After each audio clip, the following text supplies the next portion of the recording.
ETF index mutual funds నేర్చుకుని stock మార్కెట్లో రాణించాలనుకుంటున్నారా? వెంటనే ఈ నెంబర్కి కాల్ చేయండి.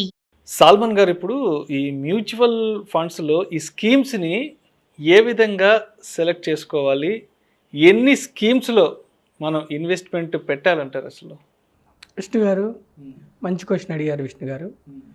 విష్ణు గారు మనం పోర్ట్ఫోలియో అంటే మనం పెట్టే డబ్బు స్కీమ్స్ పోర్ట్ఫోలియో కానీ అసెట్ అలికేషన్ ఏ విధంగా ఉండాలంటే విష్ణు గారు జనరల్గా ఒక 10,000 అంటే ఇది నా వ్యక్తిగత అభిప్రాయం విష్ణు గారు. ఇది ఇన్వెస్టర్ యొక్క రిస్క్ తీసుకునే కెపాసిటీని బట్టి మార్చుకోవచ్చు. కానీ నా వ్యక్తిగత అభిప్రాయం నేను చెప్తున్నాను విష్ణు గారు. ఇప్పుడు నా దగ్గర 10,000 మంత్లీ పెట్టదలుచుకున్నాను విష్ణు గారు, ఎస్ఐపి ద్వారా. అప్పుడు నేను ఏం చేసేయాలంటే లార్జ్ క్యాప్లో పెట్టాలి, మిడ్ క్యాప్లో పెట్టాలి, స్మాల్లో పెట్టాలి, ఫ్లెక్సీలో కూడా పెట్టాలి. ప్రతి ఒక్కొక్క సమయంలో కొన్ని స్టాక్స్ ర్యాలీ చేస్తాయి విష్ణు గారు మార్కెట్ ఖర్చు చరిత్ర. ఒక్కోసారి లార్జ్ స్టాక్స్ ర్యాలీ చేస్తాయి, అందుకని నా డబ్బు లార్జ్ క్యాప్లో ఉండాలి. ఒక్కొక్కసారి మిడ్ స్టాక్స్ ర్యాలీ చేస్తాయి, మిడ్లో ఉండాలి. ఒక్కొక్కసారి స్మాల్. అయితే నా వ్యక్తిగత అభిప్రాయం ఏంటంటే విష్ణు గారు, లార్జ్లో ఒక 20% అంటే 10,000 పెడితే ఒక 2,000 లేదా ఒక 3,000 లార్జ్. తర్వాత ఫ్లెక్సీలో ఒక 30% అంటే 10,000 సిప్లో ఒక 3,000 రూపాయలు ఫ్లెక్సీ అంటే ఏంటి? పేరులోనే ఉంది, ఫ్లెక్సిబుల్. అంటే ఫండ్ మేనేజర్కి ఒక ఫ్లెక్సిబిలిటీ ఉంటుంది. లార్జ్లో పెట్టాలా, మిడ్లో పెట్టాలా, స్మాల్లో పెట్టాలా అనేది అతని యొక్క విచక్షణ మీద ఆధారపడి ఉంటుంది. ఫ్లెక్సీలో ఏంటంటే ర్యాలీని బట్టి అతను వ్యూహం మారుస్తూ ఉంటాడు. తర్వాత మిడ్లో ఒక 3,000 అంటే 30%, లార్జ్ 20%, ఫ్లెక్సీ 30%, మిడ్లో 30 అంటే దగ్గర 80% అయింది. ఒక 3,000 మిడ్. 101 to 250 కంపెనీస్ యొక్క ప్రయోజనాలు ఇక్కడ వస్తాయి. అందులో 30 to 40 బెస్ట్ స్టాక్స్ చూజ్ చేసుకొని పెడతారు. ఒక 20 to 25% స్మాల్లో కూడా పెట్టాలి. అంటే ఇన్వెస్టర్ నాకు ఫుల్ రిస్క్ తీసుకుంటా, అగ్రెసివ్గా ఉంటా, నేను అర్థం చేసుకుంటాను, స్మాల్లోనే పెట్టుకుంటా అంటే అతని ఇష్టం. అంటే పోర్ట్ఫోలియో డైవర్సిఫికేషన్ జనరల్గా ఈ విధంగా ఉండాలి విష్ణు గారు. Large, flexi, mid and small. ఓకేనా విష్ణు గారు? అయితే ఎప్పుడు కూడా విష్ణు గారు నెగిటివ్ మార్కెట్స్ టైంలో మనము ఇన్వెస్ట్ చేయటం ఆపకూడదు. అంటే మార్కెట్ ఏదో డౌన్ అయిపోతుంది, ఏదో న్యూస్ వచ్చిందని ఆ టైంలో ఎగ్జిట్ అయి బయటకు రావడం అనేది అసలు ఆ తప్పు చేయకూడదు. ఎందుకంటే ఆ టైంలో మనకి ఎక్కువ యూనిట్స్ వస్తాయి, యూనిట్స్ ఎక్కువ అలకేట్ అవుతాయి, షేర్స్ తక్కువ రేటుకి వస్తాయి, స్టాక్స్. ఎగ్జాక్ట్లీ. ఒక్కసారి మీ అకౌంట్లోకి వచ్చిన యూనిట్ స్టేబుల్గా ఉంటాయి, లేదంటే యాడ్ అయినప్పుడు పెరుగుతుంటాయి, తగ్గవు, మళ్ళీ వెనక్కి పోవు. ఎన్ఏవి మాత్రమే ఫ్లక్చుయేట్ అవుతూ ఉంటుంది. యూనిట్స్ ఎప్పుడు స్టేబుల్గా ఉంటాయి, ఎక్సెప్ట్ ఒక కండిషన్ ఎస్డబ్ల్యూపీలో తప్ప మీరు అమ్మినప్పుడు తప్ప యూనిట్స్ మీ దగ్గర 10 యూనిట్స్ వచ్చినాయంటే 20 ఏళ్ళు ఉంటే కూడా 10 అలాగే ఉంటాయి. ఎన్ఏవి మారుతూ ఉంటుంది. కాబట్టి నెగిటివ్ మార్కెట్స్లో అస్సలు మీరు ఇన్వెస్ట్మెంట్ ఆపొద్దు, ఎన్ఏవి వేరీ అవుతూ ఉంటుంది. ఇంకోటి ఏంటంటే విష్ణు గారు, మ్యూచువల్ ఫండ్స్లో ఎక్స్పెన్స్ రేషియో తప్ప ఒక్క పైసా కూడా ఎక్స్ట్రా తీసుకోరు. అస్సలు భయపడద్దు, మీరు చాలా తీసుకుంటారు ఏంటంటే అస్సలు భయపడద్దు. చాలా తక్కువ ఉంటుంది ఎక్స్పెన్స్ రేషియో. మీకు మ్యూచువల్ ఫండ్స్లో ఇంకా వేరే ఏ విధమైన హిడెన్ ఛార్జెస్ ఉండవు. కేవలం ట్యాక్స్ ఉంటుంది, క్యాపిటల్ గెయిన్ మీద ట్యాక్స్ ఉంటుంది. ఓకేనా విష్ణు గారు? రెండోది ఏముంటుందంటే మీరు 1 year లోపు ఎగ్జిట్ అయితే, రిడీమ్షన్ చేస్తే 1 year లోపు ఎగ్జిట్ లోడ్ ఉంటుంది. ఇంకా వేరే ఏ హిడెన్ ఛార్జెస్ అన్నీ ట్రాన్స్పరెంట్గా ఉంటుంది. లాస్ వచ్చినా లాభం వచ్చినా మొత్తం మీకే. లాంగ్ టర్మ్ ఉంటే 10 years అబోవ్ ఉంటే మనకి మ్యూచువల్ ఫండ్స్లో 12%, 15, 18, 20 కూడా వస్తున్నాయి. ఈవెన్ 12% లెక్కేసుకుంటే కూడా విష్ణు గారు మనకి బ్యాంకులో ఇన్ఫ్లేషన్ 6% కూడా రావట్లేదు. సో మీకు వెల్త్ క్రియేట్ చేసుకుంటారు. ఇన్ఫ్లేషన్ని బీట్ చేసే రిటర్న్స్ అనమాట. ఇన్ఫ్లేషన్ బీట్ చేసే రిటర్న్స్ ఉంటాయి విష్ణు గారు. సాల్మన్ గారు, ఇప్పుడు మనకి different kinds of schemes, funds ఉన్నాయి కదా, మరి వీటిల్లో రిస్క్ అనేది ఏ విధంగా ఉంటుంది అంటారు? విష్ణు గారు మంచి క్వశ్చన్ అడిగారు.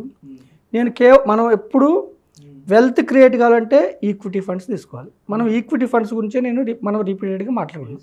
ఒక సామాన్య మానవుడు మోర్ రిచ్, గొప్పగా ధనవంతుడు కావాలంటే ఈక్విటీ ఫండ్స్, స్టాక్స్. ఈక్విటీ ఫండ్స్లో ఫస్ట్ రిస్క్ భరించలేని వాళ్ళు, కొద్దిగా రిస్క్ ఏంటంటే విష్ణు గారు, ఫస్ట్ హైబ్రిడ్ ఫండ్స్.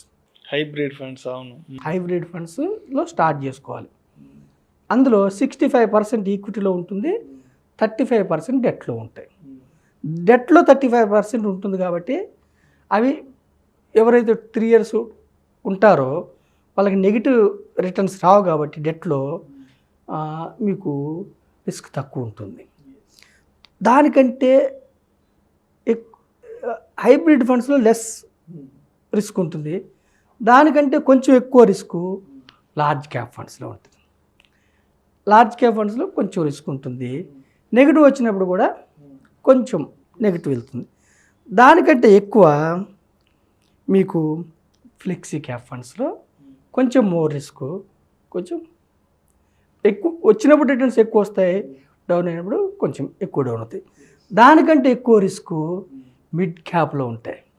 మిడ్ క్యాప్లో ఇంకా ఎక్కువ రిస్క్ ఉంటుంది, ఎక్కువ రిటర్న్స్ వస్తాయి. దానికంటే ఎక్కువ రిస్క్ స్మాల్ క్యాప్. స్మాల్ క్యాప్లో హై రిస్క్ ఉంటుంది, హై రిటర్న్స్ ఉంటాయి. అంటే ఇన్వెస్టర్ యొక్క రిస్క్ని భరించే సామర్థ్యాన్ని బట్టి మనం చూస్ చేసుకోవాలి. వీటికంటే ఎక్కువ రిస్క్, ఎక్కువ రిటర్న్స్ సెక్టార్ ఫండ్స్లో వస్తాయి. సెక్టార్ ఫండ్స్ అంటే ఏంటి? ప్యూర్గా ఆ సెక్టార్లోనే పెడతారు. అంటే ఇప్పుడు ఐటీ సెక్టార్ తీసుకున్నాం అనుకోండి, ఇప్పుడు టాటా డిజిటల్ ఇండియా ఫండ్ ఉంది, ICICI Prudential technology fund, high returns, risk కూడా ఉంటుంది. ఆ ఒక్క సెక్టార్లోనే పెడతారు. సెక్టార్ ఫండ్ ఇప్పుడు ఐటీ ఫండ్ అనుకోండి, సాఫ్ట్వేర్ కంపెనీస్. ఫార్మా ఫండ్ అనుకోండి, ఓన్లీ ఫార్మా కంపెనీస్లో. ఇన్ఫ్రాస్ట్రక్చర్ ఫండ్ అనుకోండి, ఓన్లీ ఇన్ఫ్రాస్ట్రక్చర్. అందులో రిస్క్ ఎక్కువ ఉంటుంది, రిటర్న్స్ ఎక్కువ ఉంటాయి. నేను జనరల్గా సజెస్ట్ చేసేది డైవర్సిఫైడ్ ఫండ్స్. ఓకేనా విష్ణు గారు? ఈ విధంగా మనకి ఫస్ట్ హైబ్రిడ్, తర్వాత లార్జ్, తర్వాత ఫ్లెక్సీ, తర్వాత మిడ్, తర్వాత స్మాల్, తర్వాత సెక్టార్ ఫండ్స్. నా వ్యక్తిగత అభిప్రాయం ఏంటంటే విష్ణు గారు, చాలా పేద వ్యక్తి, అతను హార్డ్ ఎర్న్డ్ మనీని 500, 1000 రూపాయలు ఒక కూలియో లేకపోతే ఒక సైకిల్, రిక్షా, ఒక ఆటో, ఎవరైనా చాలా పేద వ్యక్తి ఫస్ట్ స్టార్ట్ చేస్తే లార్జ్ క్యాప్ ఫండ్స్లో మొదలు పెట్టండి. అంటే మీ స్మాల్ క్యాప్ హై రిస్క్ ఉంటాయి, తగ్గిపోయినప్పుడు కూడా అలాగే వెళ్ళిపోతూ ఉంటాయి రిటర్న్స్. అప్పుడు మీరు ప్యానిక్ అయిపోతారు, భయపడిపోతారు. అంటే మళ్ళీ ఏం కాదు, బౌన్స్ బ్యాక్ అవుతాయి, అయినా కానీ భయపడిపోతారు. ఒక పేద వ్యక్తి లార్జ్ క్యాప్ తీసుకుంటే మీరు గమనించండి, ఒక నెలకి 500 కట్టే వ్యక్తి మారుతి కంపెనీలో ఓనర్ అవుతాడు, ఎస్బీఐ బ్యాంక్లో ఓనర్ అవుతాడు, డాక్టర్ రెడ్డీస్లో ఓనర్ అవుతాడు, బజాజ్ ఫినాన్స్లో ఓనర్ అవుతాడు, అల్ట్రాటెక్ సిమెంట్ కంపెనీలో ఓనర్ అవుతాడు. అంటే మీరు గమనించండి, ఒక చిన్న వ్యక్తి పెద్ద భారతదేశంలో దుర్భేచ్యమైన కంపెనీస్లో ఓనర్షిప్ వస్తుంది. అంటే ఫస్ట్ లార్జ్ క్యాప్లో స్టార్ట్ చేయండి. లేదు నా దగ్గర 1000 ఉన్నాయి, నేను లార్జ్, మిడ్, స్మాల్ ఇలా 20%, 30%, 30 అలా అలకేట్ చేసుకోలేను, ఫ్లెక్సీకి వెళ్ళండి. ఫ్లెక్సీలో లార్జ్ ఉంటుంది, మిడ్ ఉంటుంది, స్మాల్ ఉంటుంది. లేదా మల్టీకి వెళ్ళండి, లార్జ్ ఉంటుంది, మిడ్ ఉంటుంది, స్మాల్ ఉంటుంది. ఇలా చూస్ చేసుకో. ఏది చూస్ చేసుకున్న విష్ణు గారు, నేను చెప్పేది ఏంటంటే మార్కెట్లో అప్ అండ్ డౌన్స్ ఎప్పుడు ఉంటాయి. ఎప్పుడు స్లోప్ వైజ్కి వెళ్ళదు మార్కెట్, జిగ్ జాగ్ వెళ్తుంది. కానీ over a period of time returns generate చేస్తుంది. 79లో 100 పాయింట్ల దగ్గర స్టార్ట్ అయిన సెన్సెక్స్ ఈరోజు 58,000. అప్ లేవా, అప్ వచ్చాయి, డౌన్ లేవా, డౌన్ వచ్చాయి. రెండోది ఏంటంటే don't time the market. Down మీ సొమ్ము 1,00,000 పెట్టారు విష్ణు గారు, 5 లక్షలు అయింది, చూసుకున్నారు మీరు. 5 అయినప్పుడు మార్కెట్ కరెక్షన్ వచ్చింది, 4కి వెళ్తుంది కిందకి, నా లాభం అంతా వెళ్ళిపోతుంది కదండి, కిందకి వెళ్ళినప్పుడు తీసుకోకండి. ఉంటే ఇంకొంచెం ఎక్కువ ఇన్వెస్ట్ చేయండి. ఎప్పుడు తీసుకోవాలంటే గోల్ ఓరియంటెడ్ చేయండి.